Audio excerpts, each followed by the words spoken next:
bien terminé en toute sécurité pour les otages. Il n'y a pas eu de blessés. L'individu s'est rendu au raid puisque j'avais dès le début de cette prise d'otage demandé la mobilisation du raid qui est assez rapidement intervenu en soutien des agents spécialisés de l'administration pénitentiaire, les IRIS, les équipes régionales d'intervention et de sécurité qui sont arrivés dans de très brefs délais sur les lieux.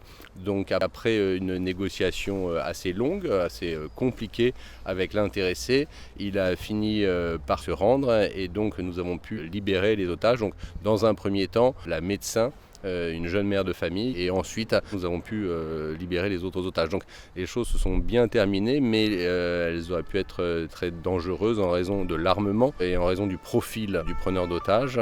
Nous avions mobilisé assez largement bien sûr les effectifs spécialisés de la police et de l'administration pénitentiaire et les secours pour faire face à toute éventualité, à toute blessure.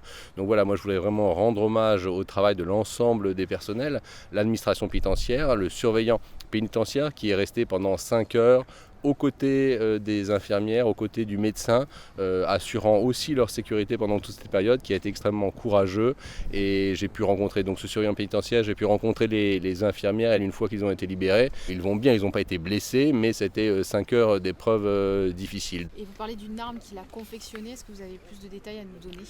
Oui, on a pu constater qu'il avait confectionné avec des pics en métal, une sorte d'arme blanche qui aurait pu être extrêmement dangereuse, plantée dans une victime. Donc non, c'était un individu qui était à la fois par son profil et par son passé qui avait montré sa dangerosité et qui s'était équipé pour pouvoir éventuellement occasionner des blessures graves.